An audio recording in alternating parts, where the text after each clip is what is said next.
मैंने कपिल गीता को पढ़ा, 84 लाख योनियों में भटकता हुआ यह जीव जब महादुखी हो जाता है, दुख का पहाड़ इसके ऊपर टूट पड़ता है, दुख का कहीं से अंत नहीं दिखता है, तब परमात्मा को दया आ जाती है। बड़ा दुख भोगा है।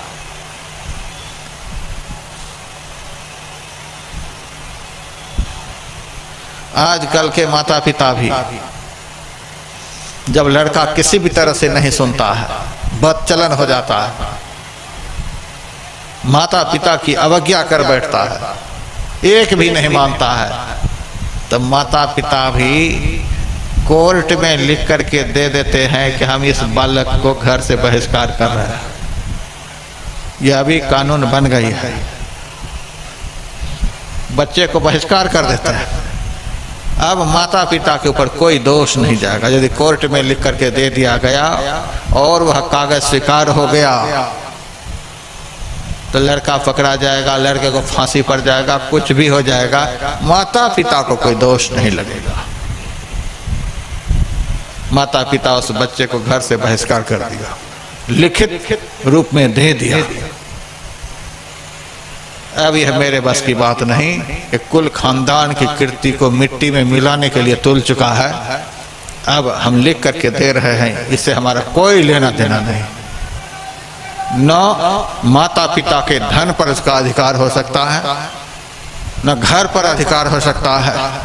लिख करके दे दिया, तब सब तरह से बहिष्कृत हो गया, घर से बेदखल हो गया। माता पिता परेशान होकर के अपने बच्चे के दुष्कृत्य और कुकृत्य से दुखी होकर के अंत में इस काम को कर लेते हैं, और कर लेना चाहिए। यहाँ भी यदि कोई ऐसे माता पिता अपने बच्चे से दुखी है तो कर लेना चाहिए, कोई पाप नहीं लगेगा। परमात्मा भी अंत में दुखी हो जाते हैं इस जीव से। मानव तन पाने के बाद भी जब मानवता को यह जीव भूल जाता है, देव दुर्लभ तन देने के बाद भी देव दुर्लभता को जब जीव मिट्टी में मिला देता है, राक्षस वाला कर्म, दुष्ट दुर्जन वाला कर्म करने में लग जाता है, न संत का सुनता, न शास्त्र का सुनता, न भगवंत का सुनता, किसी का भी नहीं सुनता है। तो जैसे आजकल के सुयोग्य माता पिता उस बच्चे के लिए लिख करके कोर्ट में दे देते हैं, बेदखल कर देते हैं, उसी तरह से परमात्मा भी तो इस जीव के माता पिता ही हैं। परमात्मा रूपी माता पिता भी इस जीव को मानव तन से बेदखल कर देते हैं।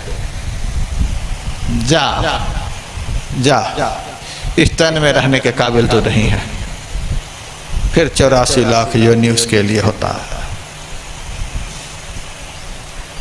गधा को देखिए, बैल को देखिए, कुत्ता को देखिए, सुअर को देखिए, क्या है? वह एक शरीर ही है। शरीर क्या है? जीव को रहने के लिए घर है। यह जीव बहुत बड़ा बाप का बेटा है, इसीलिए इसको रहने के लिए 84 लाख कोठे बने हुए हैं, 84 लाख मकान बने हुए हैं। लेकिन सबसे सुंदर मकान, जैसे जो बेटा बहुत आज्ञाकारी होता है, उस बेटे से माँ बाप को बड़ा मोह होता है, उसे अपने पास रखने का वह प्रयास करता है।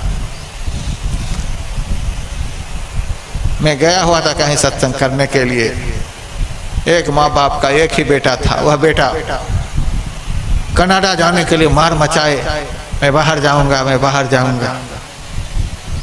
अब माँ बाप मेरे पास हाथ जोड़ने के लिए आए, महाराज जी एक ही बेटा है, बड़े प्यार से इसका लालन पालन किया है, और यह कहता है मैं बाहर जाऊंगा, मैं बाहर जाऊंगा। अब बाहर जाने के बाद वापस आना बड़ा मुश्किल है।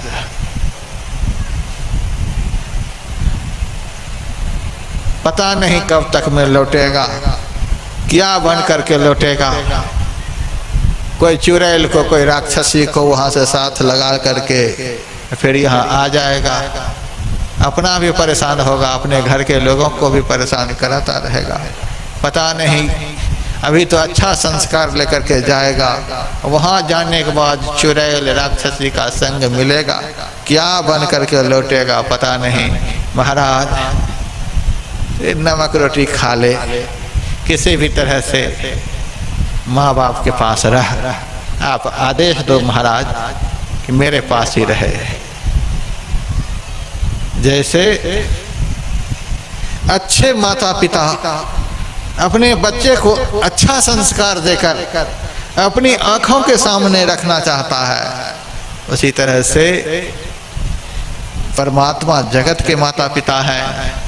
जगत के माता पिता परमात्मा इस जीव को सदैव अच्छा कर्म करते हुए देखना चाहते हैं, और अच्छा कर्म करने वाला जीव जो होता है परमात्मा का बड़ा प्यारा बच्चा होता है, उस बच्चे को सदैव अपने पास रखना चाहता है, अपनी निगाह से दूर होने देना नहीं चाहता है।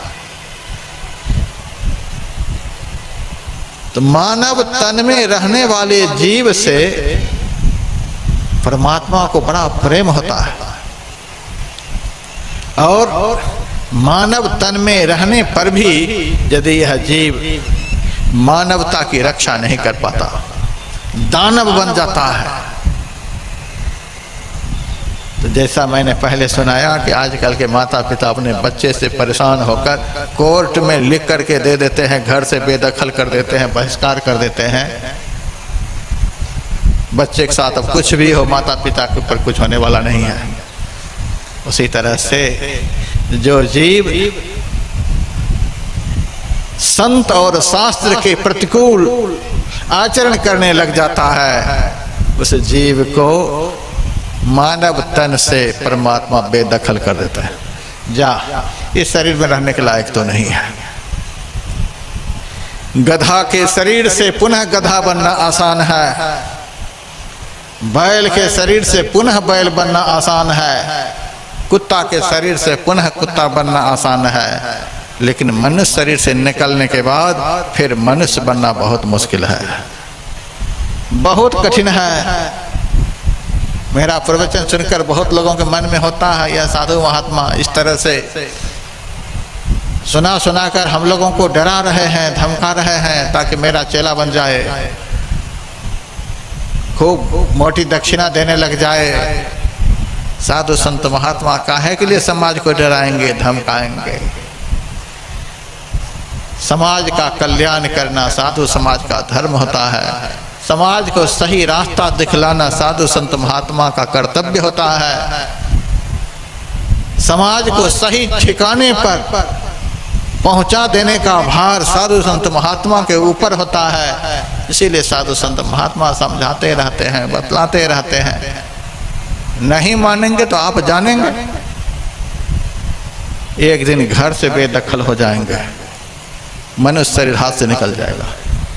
मनुष्य शरीर से निकलने के बाद फिर मनुष्य बनना बहुत कठिन है। धर्म ग्रंथों में लिखा हुआ है, आकर 4,84,000 जोनि भ्रमति है जीव अविनाशी, फिर सदा माया कर प्रेरा, काल कर्म स्वभाव गुण घेरा। 4 खानी 84 लाख योनियों में भटकने में जीव को 2.25 अरब वर्ष के समय लगते हैं। मनुष्य को फिर से मनुष्य बनने में कम से कम 2.25 अरब वर्ष के समय लगते हैं। वह भी अपने पुरुषार्थ से हम मनुष्य नहीं बन पाएंगे। कबहू के करी करुणा निर्देही, जीव को जब बहुत दया, जीव को जब बड़ी दुर्गति होती है तब परमात्मा को दया आती है। हाँ, यह जीव, यह मेरा बेटा बहुत दुख भोगा है, मैंने इनके कुकृत्य को देखकर घर से बेदखल कर दिया, जिस कारण यह संसार में बहुत दुख भोगा है। 2.25 अरब वर्ष तक दुख का अंत नहीं इसे दिखा है। चलो अब एक मौका देते हैं। कबहु क करी करुणा नर देही, देत ईस बिनु हेतु स्नेही। अकारण ही स्नेह करने वाले परमात्मा दया करके इस जीव को फिर से एक मौका देते हैं। यह मनुष्य का शरीर जो भगवान ने दिया है, एक मौका दिया है, एक सुंदर सुअवसर प्रदान किया है। कल मैंने बतलाया था यह शरीर 3.5 हाथ का है, 7 बित्ते का है और 84 अंगुल का है।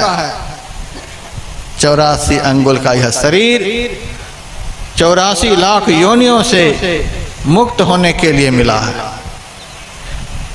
यदि इस शरीर को पा लेने के बाद भी यदि इस शरीर का सदुपयोग नहीं हो सका तो फिर 84 का रास्ता तैयार है, फिर से 84 का फंदा तैयार है। जिनको देने के लिए आता है उनको लेने के लिए भी आता है। जिस परमात्मा ने दया करके दुर्लभ तन दिया, उस परमात्मा को लेने के लिए भी आता है। अब मैंने कपिल गीता में ऐसा सुना, पढ़ा कि जब परमात्मा की दया होती है तब स्त्री पुरुष के शरीर का संयोग प्राप्त होता है, रज वीर्य का संयोग प्राप्त होता है और पिता के शरीर के श्वेत रक्त कण के माध्यम से वह माता के शरीर में प्रवेश करता है और धीरे धीरे शरीर का विकास होने लग जाता है। एक कण से शरीर का विकास होते होते यह शरीर अपने हाथ से 3.5 हाथ का बन गया। माता के गर्भ में भी रहता है तो 3.5 हाथ का ही, बाहर निकलने पर भी 3.5 हाथ का ही, चिता पर भी चला जाएगा तो 3.5 हाथ का ही। ये घटता बढ़ता नहीं है, सब दिन 3.5 हाथ का ही रहता है। तो माता के पेट में धीरे धीरे इस जीव के शरीर का, जीव को जो मानव तन फिर से दिया गया है, बढ़िया मौका दिया गया। अच्छा चलो एक मौका और देते हैं, पीछे मौका दिया गया था तो तूने नहीं संभाल पाया, अब फिर एक मौका देता हूं। जाओ मानव तन में शरीर का विकास होने लग जाता है, विकास होने लग जाता है। जब 7 महीने का शरीर हो जाता है तब 7 महीने के शरीर में जीव को ज्ञान हो जाता है कि मैं कहाँ पर हूँ। 7 महीने से पहले जीव अज्ञान में पड़ा रहता है। जब यह शरीर 7 महीने का हो जाता है तब जीव को माता के गर्भ में ज्ञान होता है, मैं शरीर में हूँ और शरीर में कहाँ हूँ यह भी अनुभव होने लग जाता है। गर्भावस्था में माताओं को बहुत कुछ खाने पीने की इच्छा होती है, चरपरा वगैरह भी खा लेती है। उस चरपरे भोजन के खाने से बड़ा तीखा रस उनके शरीर में बनता है और वह रस जब भीतर जाता है, बालक के शरीर से उस रस का संस्पर्श होता है तो बालक का शरीर जलने लग जाता है। लेकिन किसको बताएगा, हिल भी नहीं सकता। किसको कहेगा हम बड़े दुख में हैं, इलाज कराओ, किसी को कह नहीं सकता।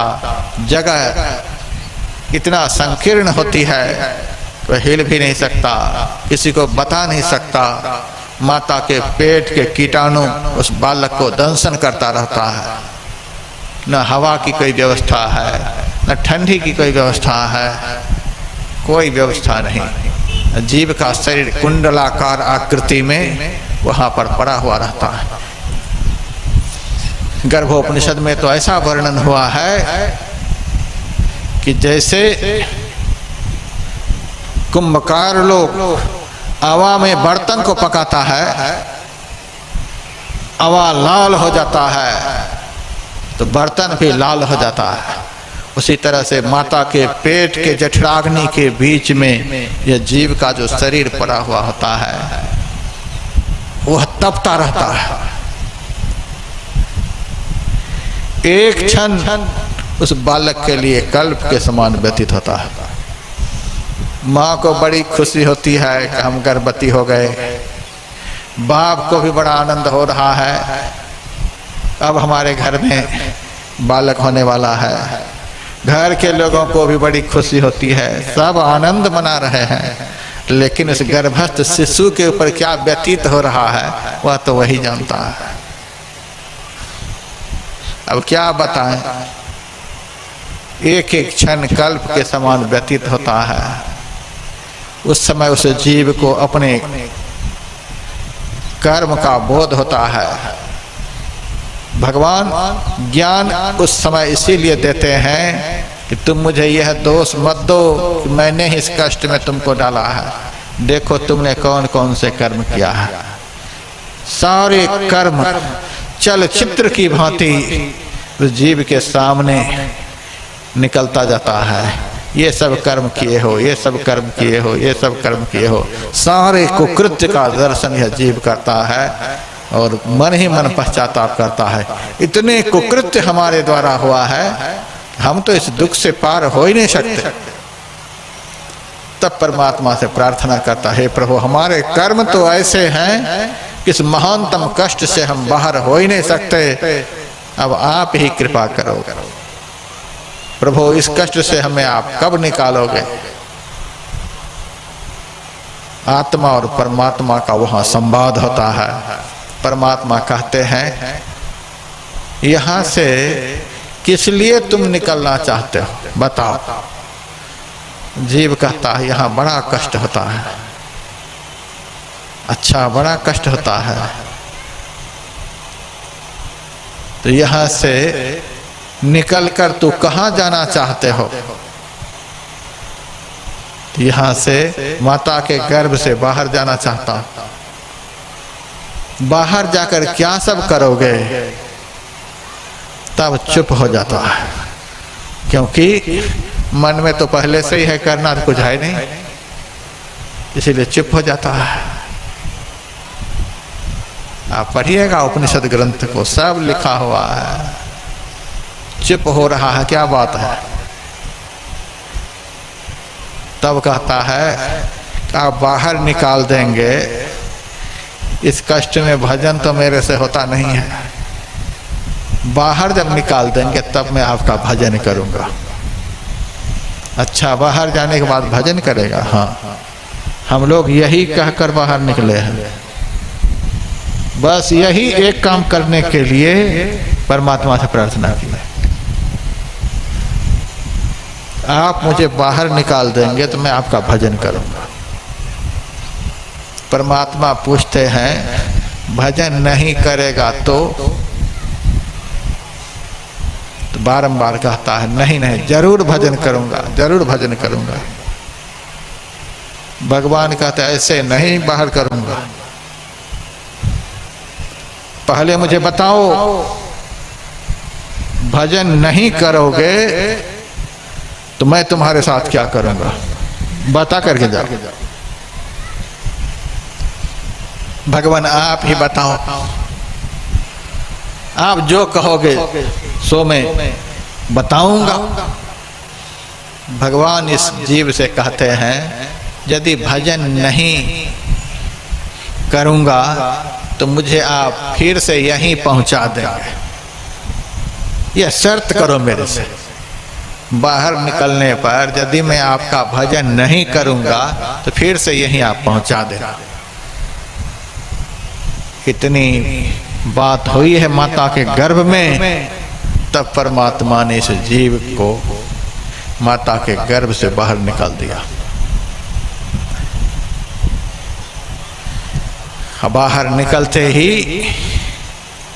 कहाँ कहाँ कहाँ करने लगा। इसका मतलब कहाँ मैंने आपसे प्रतिज्ञा की है, कहाँ मैंने आपसे प्रतिज्ञा की है। जन्म लेते ही सबसे पहले तो परमात्मा की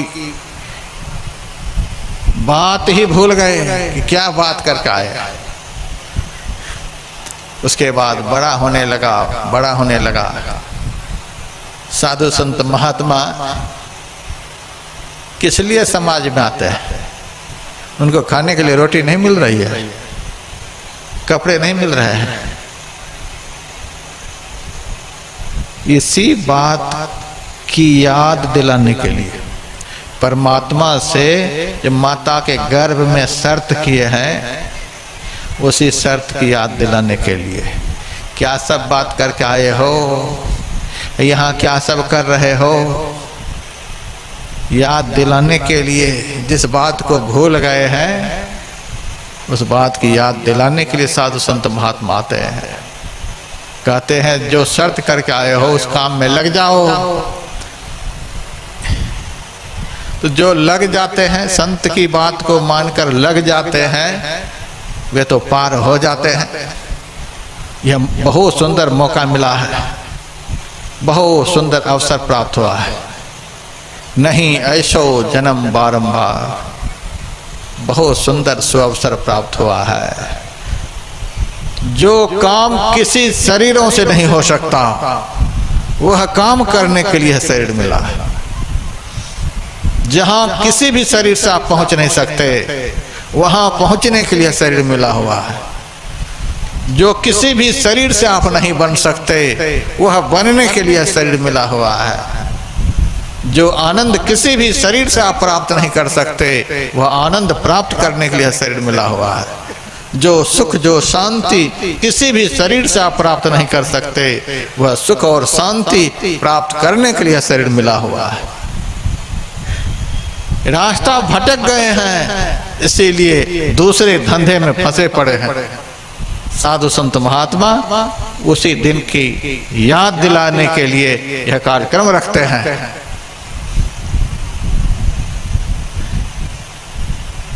नहीं मानते हैं, नहीं सुनते हैं संत की बात। अब हम लोग कहते रहते हैं तो लोग कहते हैं महाराज समय कहाँ है, फुर्सत नहीं मिलती है। समय कहाँ है, फुर्सत कहाँ मिलती है। अच्छा कोई बात नहीं, फुर्सत मिलेगी, फुर्सत तो मिलेगी ही। हवा की तरह इस देह का आयुष्य एक दिन समाप्त हो जाएगा। मैंने अपने लिए ही बताया। एक दिन हम दर्पण के सामने काले बाल के बीच में एकाध सफेद बाल को देखते थे, और आज वह दिन हमारे सामने है कि सफेद बाल के बीच में काले बाल को ढूंढ रहे हैं। सबके साथ यह दिन आएगा।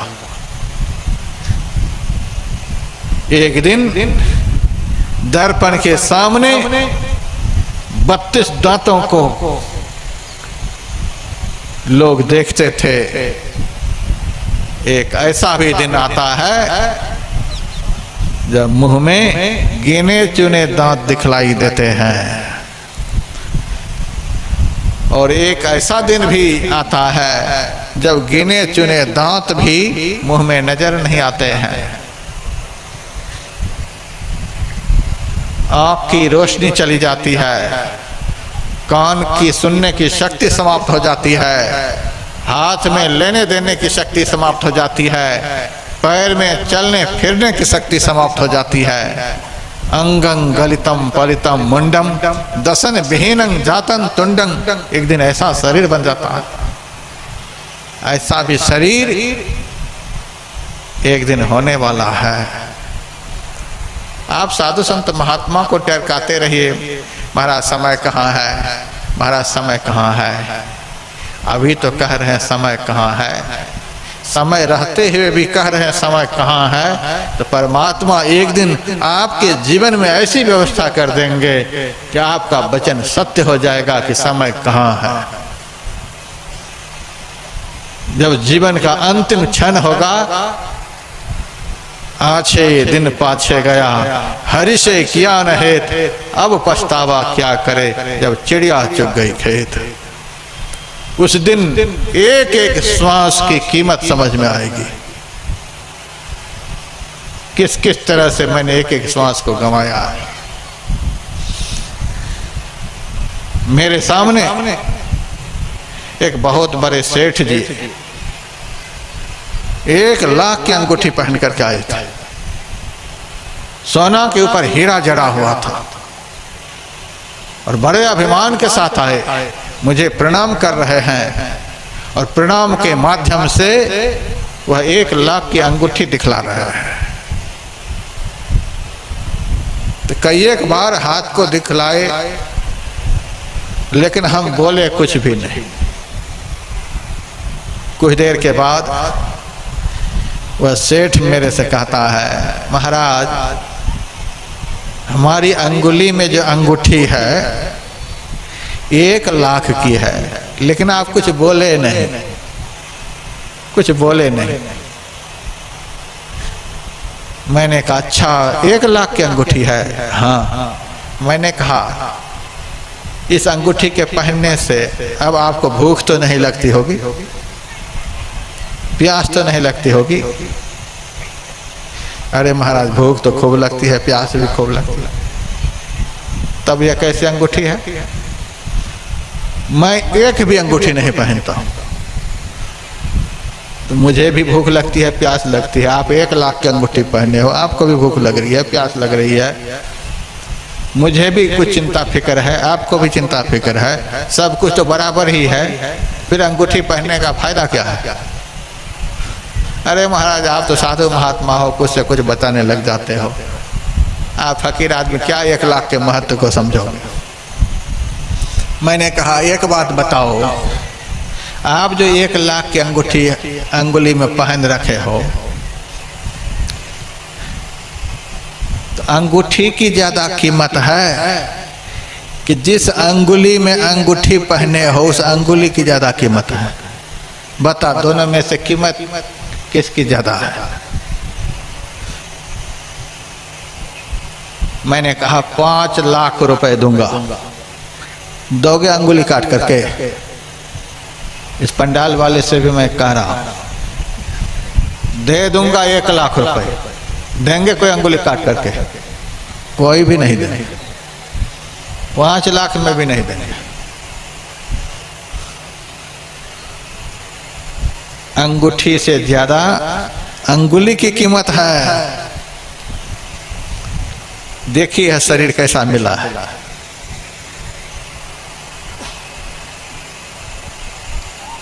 1 करोड़ की अंगूठी पहन लीजिए तो भी ज्यादा कीमत की अंगुली ही होगी। यदि अंगुली भगवान नहीं दिए होते तो आप अंगूठी कहाँ पहनते? 1 अंगुली की ज्यादा कीमत है। और सुनो, जिस हाथ में यह अंगुली है उस हाथ की कीमत अंगुली से ज्यादा है।